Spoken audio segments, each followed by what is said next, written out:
Hello sir. आज office नहीं आ पाऊंगी। तबीयत थोड़ी ठीक नहीं है। काव्या ने बूझी सी आवाज में कहा। क्या हुआ काव्या? क्या तबीयत ज्यादा खराब है? बॉस के स्वर में चिंता थी। नहीं नहीं सर, बस यूं ही। शायद बुखार है। डॉक्टर को दिखाया या नहीं? इस उम्र में लापरवाही नहीं बरतनी चाहिए। Take care. आप ठीक कह रहे हैं सर, कहकर उसने फोन रख दिया। 56 पतझड़ों का डटकर सामना किया है काव्या ने। अब हिम्मत हारने लगी है। हाँ, पतझड़ का सामना हमेशा हुआ। वसंत से तो उसका सामना नहीं के बराबर ही हुआ है। जब 8-10 साल की थी, एक दुर्घटना में उसके माता पिता की मृत्यु हो गई।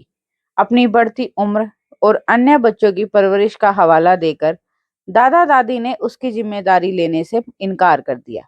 मामी उसे अपने साथ ले आई और उसे पढ़ाया लिखाया। अभी 20 साल की भी नहीं हुई थी कि मामा मामी ने जल्द ही उसकी शादी कर दी। पति के रूप में 7 फेरे लेने वाला शख्स भी स्वार्थी निकला। उसके परिवार वाले लालची थे।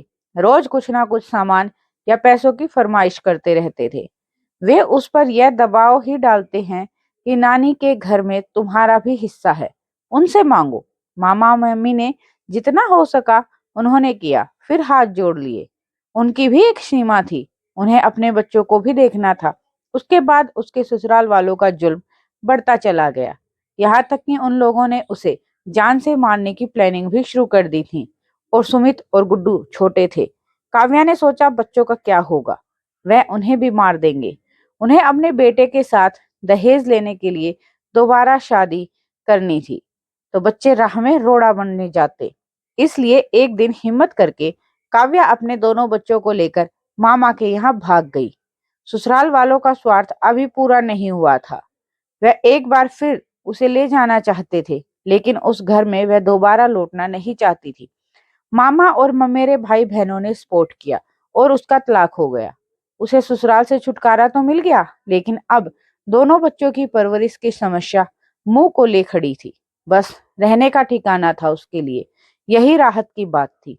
मामा ने एक कंपनी में उसकी नौकरी लगवा दी। उसके जीवन का एक ही मकसद था, दोनों बच्चों को अच्छे से पढ़ाना लिखाना।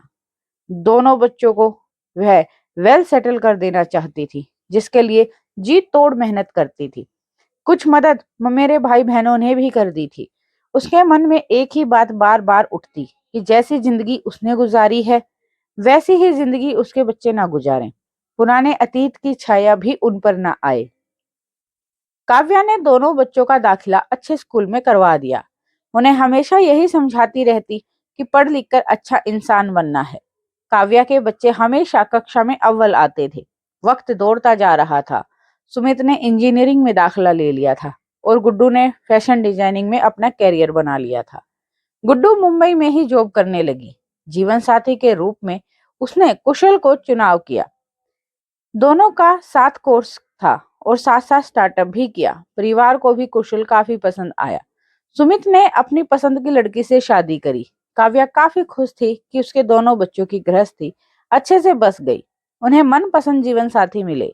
सुमित पहले दिल्ली में कार्य करता था। पिछले साल कंपनी ने उसे दुबई भेज दिया। वह कहता, माँ यदि मैं यहाँ सेटल हो गया तो फिर तुम्हें भी बुला लूंगा। काव्या हंसकर कहती, बेटा मैं वहां आकर क्या करूंगी, भला तुम लोग लाइफ एंजॉय करो। मामा मामी की भी उम्र काफी हो गई है, ऐसे में मैं उन्हें कैसे छोड़ सकती हूँ। सुमित भी इस बात को समझता था, लेकिन फिर भी वीडियो चैटिंग से हमेशा यही कहता। मामा मामी भी काव्या से कहते, अब हमारी उम्र हो गई है, जाने कब बुलावा आ जाए, इसीलिए तुम सुमित के पास चले जाओ। गुड्डू और कुशल बीच बीच में आते और मुंबई में सेटल होने के लिए कहते। बच्चों को हमेशा माँ की चिंता सताती रहती। उन्होंने बचपन से माँ को कांटों पर चलते देखा। वे चाहते थे कि अब माँ को खुशी के दिन मिले। अब उन्हें काम करने की क्या जरूरत है, लेकिन वह कहती, जब तक यहाँ हूँ काम करने दो। इसी काम ने हम लोगों को सहारा दिया और हमारा जीवन जीने लायक बनाया। जब तक जाऊंगी तब देखा जाएगा। कुछ समय बाद मामा मामी की मृत्यु हो गई। काव्या अब बिल्कुल अकेली हो गई थी। इधर कुछ दिनों से बार बार उसकी तबीयत भी खराब हो रही थी। इसी वजह से वह थोड़ी कमजोर हो गई थी। 8 महीने पहले उसके ऑफिस में नए बॉस आए थे। जो अपनी कंपनी के कर्मचारियों से बहुत अच्छे से पेश आते थे, उनके साथ मिलकर काम करते। उनकी उम्र 62 साल के आसपास होगी। कुछ साल पहले एक लंबी बीमारी से उनकी पत्नी का साथ छूट गया। 3 बेटियां थी, 2 की शादी हो गई थी। वह अकेलेपन से जूझते हुए खुद को काम में लगाए रहते थे। कर्मचारियों में अपनापन ढूंढते, उदार और खुश दिल के थे। कभी कभी काव्या से अपने दिल की बात शेयर करते थे। जब भी अपनी पत्नी की बीमारी का जिक्र करते, तब उनकी आंखें भर आती हैं। वह अपनी पत्नी से बेहद प्यार करते थे। वे कहते, हमने रिटायरमेंट के बाद की जिंदगी की प्लानिंग कर रखी थी, लेकिन वो बीच में ही छोड़कर चली गई। मेरी बेटियां बहुत केयरफुल हैं, लेकिन इस मोड़ पर तन्हा जीवन बहुत परेशान करता है। तन्हाई का दर्द तो काव्या भी महसूस कर रही थी। उसे भी अपने बॉस से दिल की बात करना अच्छा लगता था। जल्दी दोनों अच्छे दोस्त बन गए। वह दोनों जब अपनी जिंदगी के बारे में सोचते, तब मन कसैला हो जाता। यह भी कि यदि कभी बीमार पड़ गए तो एक गिलास पानी पिलाने वाला भी ना होगा। उस पर आए दिन अकेले बुजुर्गों की मौत की खबर उनमें खौफ पैदा कर देती थी। जब भी ऐसी खबर पढ़ने या टीवी पर ऐसा कुछ देखते कि मौत के बाद कई कई दिनों तक अकेले इंसान की लाश घर में सड़ती रही, तो उनके रोंगटे खड़े हो जाते थे। मौत एक सच है, यदि उसकी बात छोड़ दें तो शेष जीवन अकेले बिताना आसान नहीं था। ना कोई बात करने वाला, ना कोई दुख दर्द बांटने वाला।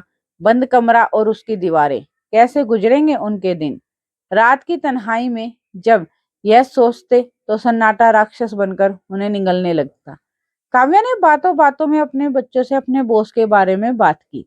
यह भी कि वह एक अच्छे इंसान है और सबके सुख दुख में काम आते हैं। और वह बच्चों से वैसे कुछ नहीं छुपाती थी। बच्चों के साथ शुरू से ही उसका तालमेल था कि वह जितना बताती, उससे ज्यादा वे दोनों समझते। काव्या बिस्तर पर लेटी लेटी जिंदगी के पन्ने पलट रही थी। एक एक दृश्य चलचित्र बनकर उसकी आंखों में उभर आया था। उसकी भागती जिंदगी पर लगाम तब लगी जब घर की घंटी बजी। उसने घड़ी देखी तो शाम के 6 बज रहे थे। इस वक्त कौन होगा? वह अनमोई सी बालों का जोड़ा बनाते हुए उठी और देखा सामने बॉस खड़े थे। उसने झटपट दरवाजा खोला। अरे बॉस, आप? आपकी तबीयत कैसी है? बॉस ने पूछा। मुझे फिक्र हो रही थी, इसलिए चला आया। एक बड़ा सा फूलों का बुके उसने अपनी कर्मचारी काव्या की तरफ बढ़ाया। बहुत भीनी भीनी सी खुशबू उसमें से आ रही थी। इस महक ने काव्या को सरोवर कर दिया। बैठिए सर, मैं ठीक हूँ। उसके होठों पर प्यारी सी मुस्कुराहट आ गई। आपने डॉक्टर को दिखाया काव्या? अरे बस यूं ही, मामूली बुखार है, ठीक हो जाएगा सर। देखिए, ऐसी लापरवाही ठीक नहीं होती। चलिए मैं साथ चलता हूँ। नहीं नहीं सर, मैं ठीक हूँ। यदि बुखार कल तक बिल्कुल ठीक नहीं हुआ तो मैं चेकअप करा लूंगी। उसके समझ में नहीं आया कि वह क्या जवाब दे। उसे इस बात का थोड़ा भी अंदाजा नहीं था कि बॉस घर तक आ जाएंगे। और यह सर क्या लगा रखी है आपने? यह ऑफिस नहीं है, आपका घर है। उसने प्यार से झटकी दी। काव्या असमंजस में पड़ गई। इस समय सुमित का वीडियो कॉल आया। उसे जैसे एक बहाना मिल गया। उसने कॉल रिसीव किया। सुमित ने वही सवाल किया, मम्मी, तुमने डॉक्टर को दिखाया? तुम्हारा चेहरा बता रहा है कि तुम सारा दिन दुखी रही हो। काव्या बोली, तुम मुझे डांटो, तुम लोग तो मेरे पीछे पड़ गए हो। मुझे पता है मम्मी, तुम अपने लिए बहुत केयरलेस हो। मैं यह बचपन से जानता हूँ। तभी सुमित को वीडियो कॉल से अपनी मम्मी के बॉस दिखाई दिए, तो वह बोल पड़ा, अरे अंकल आप, नमस्ते। सुमित की नजरें वहां सोफे पर बैठे अपने मम्मी के बॉस पर पड़ी। देखो ना बेटा, मैं भी यही कहने आया हूँ, पर यह मानती नहीं है। वैसे तुमने मुझे कैसे पहचाना? मम्मी से आपके बारे में बात होती रहती है अंकल। आप आ गए हो तो मम्मी को डॉक्टर के पास लेकर ही जाना। आपको तो पता है कि अगले महीने हम लोग आ रहे हैं, फिर मम्मी की एक नहीं चलेगी। सुमित ने काव्या के बॉस से काफी देर बात की और दोनों ने मिलकर काव्या को राजी कर लिया। सुमित ने कहा, अब आप लोग जल्दी जाइए, आने के बाद फिर बात करता हूँ। 9 बजे के करीब वे लोग डॉक्टर के यहाँ से लौट कर आए। बॉस ने उसे दरवाजे तक छोड़कर जाने की इजाजत मांगी, लेकिन काव्या ने उन्हें अंदर बुला लिया। इस भाग दौड़ में चाय तक नहीं पी सर आपने। वह 2 कप चाय ले आई, साथ में ब्रेड सेक कर ले आई। अब वीडियो कॉल पर गुड्डू थी। अपने बिंदास अंदाज में बोली, चलो मम्मी, तुमने किसी की बात तो मानी? सुमित ने मुझे बता दिया, मम्मी और अंकल, हम लोगों ने आप दोनों के लिए कुछ सोचा है। दोनों सोच में पड़ गए। अब यह दोनों क्या गुल खिला रहे हैं। गुड्डू ने बिना देर किए ही अपनी माँ काव्या का शादी का रिश्ता अपने बॉस के सामने रख दिया। दोनों ने कभी इस तरह सोचा ही नहीं था, लेकिन बात यह भी थी कि दोनों को एक दूसरे की जरूरत और फिक्र थी। गुड्डू देर तक माँ और दोस्त की भूमिका में रही। आखिर उसने कहा कि आप लोगों को अपनी जिंदगी अपने हिसाब से जीने का पूरा हक है, मगर आप दोनों दोस्त हो तो क्या साथ नहीं रह सकते हो? हमारा समाज ऐसी दोस्ती को बिना शादी के कबूल नहीं करेगा, और इससे ज्यादा परवाह करने की हमें जरूरत भी नहीं है। आपकी शादी के गवाह हम बनेंगे। दूसरी तरफ से काव्या के बॉस के मन में हिचक थी।